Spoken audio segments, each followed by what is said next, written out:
Good morning students. अगर आप BEd MEd और एमए फिलोसफी के स्टूडेंट हैं तो आज की वीडियो आपके लिए बहुत अधिक उपयोगी है, क्योंकि आज मैं बात करने वाली हूँ एक महान पाश्चात्य दार्शनिक और एक महान प्रकृतिवादी रूसो के बारे में। रूसो का नाम आप सभी ने सुन रखा होगा, जिनका पूरा नाम था जीन जैकब रूसो।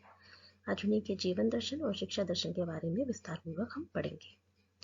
अगर हम उनके जीवन की बात करें तो उनका जन्म स्थान वो था जिनेवा, स्विट्जरलैंड में। 1712 में उनका जन्म हुआ था और उनकी बहुत सारी पुस्तकें भी प्रकाशित हुई थी, जिनमें से कुछ मुख्य पुस्तक है the origin of inequality among man, social contract, ML, discourse.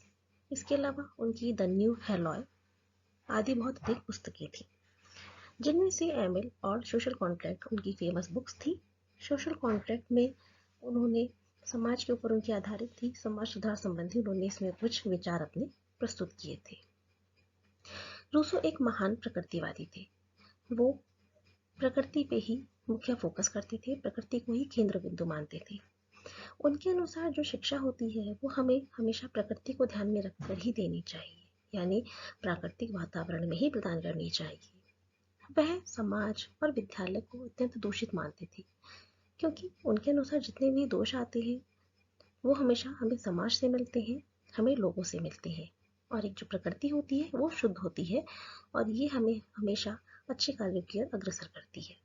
इसीलिए उनके दो मुख्य नारे या स्लोगन थे, back to the nature and follow the nature, यानी प्रकृति की ओर लौटो और प्रकृति का अनुसरण करो। उनके ये जो दोनों नारे थे उनको देने के पीछे भी एक प्रमुख कारण रहा था। एक्चुअली 18वीं शताब्दी में हमारी शिक्षा व्यवस्था बहुत दोषपूर्ण थी। उस समय बच्चे को एक प्रौढ़ समझकर उसे शिक्षा दी जाती थी, उसकी स्वाभाविक रुचियों की अवहेलना की जाती थी। उन्होंने अपने समय की इस दोषपूर्ण शिक्षा व्यवस्था का खंडन करके बालक को शिक्षा का प्रमुख केंद्र बनाया था। उनकी एक फेमस कोटेशन भी है, everything is good as it comes from the hand of nature, they become evil in man's hand. यानी सृष्टिकर्ता ने प्रत्येक वस्तु को बहुत अच्छा बनाया है, परंतु मनुष्य के हाथ में आती ही वह बुरी हो जाती है। यह उनके दर्शन का मूल मंत्र था। रूसो का संपूर्ण जो जीवन दर्शन था वो प्रकृतिवाद पर आधारित था। अगर हम उनकी तत्वमीमांसा की बात करें तो तत्वमीमांसा में वह प्रकृति को ही अपना अंतिम सत्य मानते थे। उनके अनुसार प्रकृति और प्राकृतिक वस्तुएं ही सत्य होती हैं। अगर आप एपिस्टेमोलॉजी यानी ज्ञान मीमांसा की बात करें तो प्रकृति का जो हमें ज्ञान मिलता है वो हमें अपनी इंद्रियों के द्वारा मिलता है, और जो हमारी ज्ञान इंद्रियां होती हैं वही ज्ञान प्राप्त करने का हमारा सही माध्यम होती हैं। ये 5 ज्ञान इंद्रियां आपको दिखाई दे रही हैं। इन ज्ञान इंद्रियों के द्वारा जो ज्ञान प्राप्त हम करते हैं वो सत्य होता है और स्थायी होता है। इसके अलावा उन्होंने अपनी आचार मीमांसा में यह कहा था कि मनुष्य को हमें हमेशा अच्छा आचरण करना चाहिए और उसकी जो योजना होनी चाहिए, जो भविष्य के लिए जो योजना होनी चाहिए वो भी अच्छी होनी चाहिए। इसके अलावा उसे प्रकृति और प्राकृतिक वस्तु से सदैव प्रेम करना चाहिए और हमेशा सत्य की ओर अग्रसर होना चाहिए। उनके थ्री फोल्ड मीनिंग थे नेचर के। सबसे पहला था आइसोलेशन फ्रॉम सोसाइटी, यानी बच्चे को समाज से दूर रखो, क्योंकि उनके अनुसार जितने भी बुराइयां जितने भी दोष आते हैं वो समाज से आते हैं। दूसरा है इन्नेट टेंडेंसी ऑफ चाइल्ड, हर एक बच्चे में कुछ मूलभूत क्षमताएं यानी जन्मजात योग्यताएं होती हैं और हमारा काम होता है उन जन्मजात योग्यताओं या जन्मजात प्रवृत्तियों को विकसित होने के अवसर प्रदान करना। और उसकी ये जन्मजात प्रवृत्तियां तभी अग्रसर या तभी विकसित होंगी जब हम उसको प्राकृतिक वातावरण के अनुसार विकसित होने का अवसर प्रदान करेंगे। इसीलिए थर्ड उनका मीनिंग था कॉन्टैक्ट विद नेचुरल एनवायरनमेंट, यानी हम बच्चे को उसके जो प्राकृतिक वातावरण है उसके संपर्क में आने का उसको अवसर प्रदान करें। उनकी शिक्षा दर्शन की बात करें तो उनकी जो शिक्षा व्यवस्था थी वह शिक्षा को एक प्राकृतिक क्रिया मानती थी, एक नेचुरल एक्टिविटी मानती थी, जो किस पे आधारित होती है, सेंसरी एक्सपीरियंस यानी ज्ञान इंद्रियों के अनुभव पर आधारित होती है। उनकी शिक्षा के उद्देश्य हर एक अवस्था के अनुसार अलग अलग थे। अगर हम उनकी कंबाइंड बात करें तो वह इंडिविजुअल डेवलपमेंट पे विकास देते थे, यानी व्यक्तिगत विकास पर फोकस करते थे। व्यक्तिगत विकास, यह जो विकास था यह उनकी जो अवस्था होती है छात्र की, बहुत सारी अवस्थाएं होती है, शैशवावस्था, बाल्यावस्था, किशोरावस्था और युवावस्था। उनमें से किशोरावस्था का एक मेन उद्देश्य था, क्योंकि किशोरावस्था में एक ऐसी अवस्था होती है जब बच्चा बनता भी है और बिगड़ता भी है। इसीलिए किशोर अवस्था में वो कहते थे कि हमें बच्चे के इंडिविजुअल यानी व्यक्तिगत विकास पर बल देना चाहिए, उस पर हमें व्यक्तिगत ध्यान देना चाहिए और उसे उपयोगी और आवश्यक ज्ञान सिखाना चाहिए। दूसरा था इमोशनल डेवलपमेंट, भावनात्मक विकास। भावनात्मक विकास पर इन्होंने युवावस्था में फोकस किया था। युवावस्था जो कि 15 से 20 वर्ष तक होती है, जब बच्चा भावनाओं में ऐसे जुड़ा रहता है कि वह समाज और अपने साथी, अपने युवा वर्ग के संपर्क में अधिक रहता है। उस वक्त वो बहुत अधिक खुशी और छोटी छोटी बातों में बहुत अधिक दुख का अनुभव करता है। इसीलिए ऐसी अवस्था में हमें उसको इमोशनली कैसे कंट्रोल कर सकते हैं, उसका विकास करना चाहिए। इसके अलावा उन्होंने फिजिकल डेवलपमेंट पर फोकस किया था, जो कि हमारा था शैशवावस्था का मुख्य उद्देश्य। शैशवावस्था जो कि जन्म से 5 वर्ष तक की अवस्था होती है, तो ये उस अवस्था का एक मुख्य उद्देश्य था। क्योंकि रूसी के अनुसार जो समस्त हमारे अंदर कमियां होती हैं, जो निर्बलता होती है, वो उसी से आती है। इसलिए बालक को हमेशा सबल बनाना चाहिए, जिससे उसके अंदर कोई कमी ना आ सके, वो बुरे मार्ग की ओर अग्रसर ना हो सके।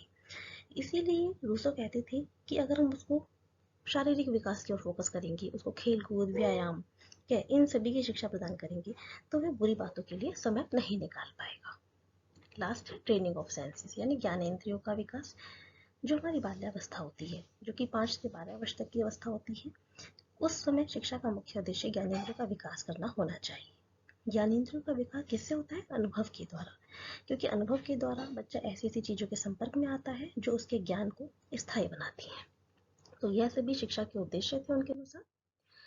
इन सभी शिक्षा के उद्देश्यों के अलावा उन्होंने करिकुलम पर भी बहुत अधिक फोकस किया था, लेकिन उनका करिकुलम भी स्टेज के अकॉर्डिंग अलग अलग था। उनके अकॉर्डिंग जो इन्फेंसी स्टेज होती है यानी जो शैशवावस्था होती है, उसमें हम बच्चे को जो सिखाएंगे, हमें उसे प्लेइंग, डांसिंग, ड्राइंग, ये सब चीज़ों को सिखाना चाहिए। उसके करिकुलम में ये सारी चीज़ें इंक्लूड करनी चाहिए।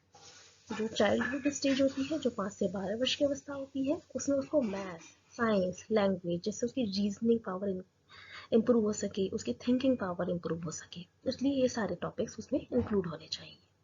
एडोलेसेंस यानी जो उसकी किशोरावस्था होती है 12 से 15 साल तक की, उसमें लॉजिक थिंकिंग वाले वोकेशनल ट्रेनिंग, क्योंकि वह सुखपूर्वक जीने पर भी बल देते थे।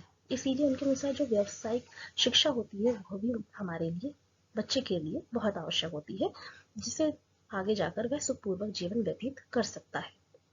तो इस प्रकार वो हर एक स्टेज के लिए अलग अलग करिकुलम की बात कहते थे। नेक्स्ट बात आती है मेथड ऑफ टीचिंग की, कि हमारी शिक्षण विधियां कौन कौन सी होनी चाहिए। यहाँ तक आप सभी को समझ में आ गया होगा कि जो रूसो थे वो ज्ञानेंद्रिय पर फोकस करते थे, वो सेंस ऑर्गन्स के द्वारा एजुकेशन प्रोवाइड करने पर फोकस करते थे। इसीलिए वो एक्सप्लोरेशन मेथड को मेन मेथड कहते थे, यानी खोज विधि। हम बच्चे को प्राकृतिक वातावरण में स्वतंत्र छोड़ दें, जिससे वह खोज करके स्वयं सीख सके। लर्निंग बाय एक्सपीरियंस, जो आपने पहले भी पढ़ा है कि वह अनुभव के द्वारा सीखे, वो खुद चीजों को देखे, समझे, अनुभव करे। Activity and play based learning, हम बच्चे को स्वयं करने के अवसर प्रदान करें, वो खुद एक्टिविटी करे, खेल खेल के द्वारा सीखे। क्या ये जितनी भी शिक्षा व्यवस्था है, आपने देखा होगा कि आजकल की जितनी भी शिक्षा व्यवस्थाओं में, उन सब में बहुत मेन रोल है इन सभी का। इसके अलावा जो यूरिस्टिक मेथड है वो भी रूसो के सिद्धांत से ही डेवलप हुआ है, जो खोज विधि है उससे ही यूरिस्टिक मेथड का जन्म हुआ है, जिसको हम स्वयं शोध प्रणाली भी कहते हैं। एक्चुअली रूसो जो थे वह रटने के खिलाफ थे, रटने की विधि के का विरोध करते थे। वह कहते थे कि रोट लर्निंग नहीं होनी चाहिए, बल्कि हमें जो बालक है उसमें उसकी विवेक शक्ति का विकास करना चाहिए। उसकी हमें स्मरण शक्ति का विकास नहीं करना चाहिए, हमें उसके विवेक को डेवलप करना चाहिए, जिससे वो खुद ज्ञान को समझ सके। इसके अलावा जो उनकी शिक्षा व्यवस्था थी, उसमें वह अनुशासन पे ये कहते थे कि हमें बच्चे को कभी भी बाहरी अनुशासन नहीं देना चाहिए, उसको प्राकृतिक अनुशासन के द्वारा ही उसको विकसित होने का अवसर देना चाहिए। क्योंकि प्रकृति, अगर वो कुछ गलत काम करेगा तो प्रकृति उसको खुद पनिश करेगी, और वो कुछ अच्छा काम करेगा तो प्रकृति उसको खुद रिवार्ड देगी। इसीलिए वो प्राकृतिक अनुशासन पर फोकस करते थे, जिसको हम अनुशासन में मुक्त्यात्मक अनुशासन यानी इमेंसिपेशनिस्टिक डिसिप्लिन भी कहते हैं। स्कूल हमेशा वो कहते थे कि प्रकृति की सुरम्य गोद में होनी चाहिए, क्योंकि जो समाज होता है वो बुराइयों का प्रतीक होता है, इसीलिए समाज से दूर होने चाहिए। अध्यापक एक स्टेज सेटर होना चाहिए। हमें हर एक व्यवस्था के अकॉर्डिंग हमारी शिक्षा के उद्देश्य अलग अलग होती है, इसीलिए वह हमारी हर शिक्षा के उद्देश्यों के अनुसार हमें शिक्षा प्रदान करे। इसके अलावा डिफेक्टिव सोशल बीइंग, वो समाज से अलग होना चाहिए। स्टूडेंट्स जो है वो समाज से अलग, एक free from chain of society, ठीक है, समाज की चैन से अलग हो। इसके अलावा चाइल्ड के जो इंटरेस्ट है, मतलब उनके अकॉर्डिंग जो हमारी शिक्षा व्यवस्था है वो बाल केंद्रित होनी चाहिए, जिसमें हम छात्र की रुचि, क्षमता, योग्यताओं को ध्यान में रखकर ही शिक्षा प्रदान करें। अर्थात जो हमारी शिक्षा व्यवस्था है उसमें बालक को केंद्र बिंदु बनाना चाहिए। इसके अलावा उनकी शिक्षा के और अधिक अदर एस्पेक्ट भी थे, जिसमें वुमेन एजुकेशन की अगर हम बात करें तो रूसो स्त्री शिक्षा के बहुत अधिक समर्थक नहीं थे। वो ये कहते थे कि जो स्त्रियां होती हैं पुरुष का एक पूरक होती है, वो उनका एक स्वतंत्र अस्तित्व नहीं मानते थे। लेकिन वो उनके जो घरेलू चीजें हैं उनको सिखाने पर भी फोकस करते थे, इसीलिए वो डोमेस्टिक टास्क की उनको ट्रेनिंग दी जाए, उनको ऐसी शिक्षा दी जाए जिससे वो अपने घरेलू कार्यों को अच्छे से कर सके। इसके अलावा अगर हम वोकेशनल एजुकेशन की बात करें तो रूसो इस चीज़ पर फोकस करते थे कि अगर हमें खुश रहना है, सुखपूर्वक जीना है, तो हमें व्यवसायिक शिक्षा पर भी ध्यान देना चाहिए। इसीलिए हमें बच्चों को ऐसी शिक्षा देनी चाहिए जिससे उनका जो भविष्य है वो सुखपूर्वक जी सके। मास एजुकेशन की बात करें तो रूसो ग्रेट सपोर्टर थे मास एजुकेशन की, डेमोक्रेसी की। वो हमेशा जनसमूह की शिक्षा पर बल देते थे। और अगर हम मोरल एजुकेशन की बात करें तो मोरल एजुकेशन वो भले ही समाज के और धर्म के खिलाफ थे, लेकिन वो मोरल एजुकेशन को यानी कि नैतिक शिक्षा को बहुत अधिक सपोर्ट करते थे। उनके अकॉर्डिंग जो एमिल और जो सूफी थी, उनकी जो एमिल पुस्तक थी उसमें दो पात्र थे, एमिल और सूफी, वो उन दोनों को नैतिक शिक्षा देने पर फोकस करते थे। तो ये था हमारा रूसो के बारे में। आई होप आपको रूसो जो दार्शनिक थे बहुत अच्छे से समझ में आ गए होंगे। अब मैं नेक्स्ट वीडियो दूसरे दार्शनिक पर बनाऊंगी। अब आज के लिए धन्यवाद।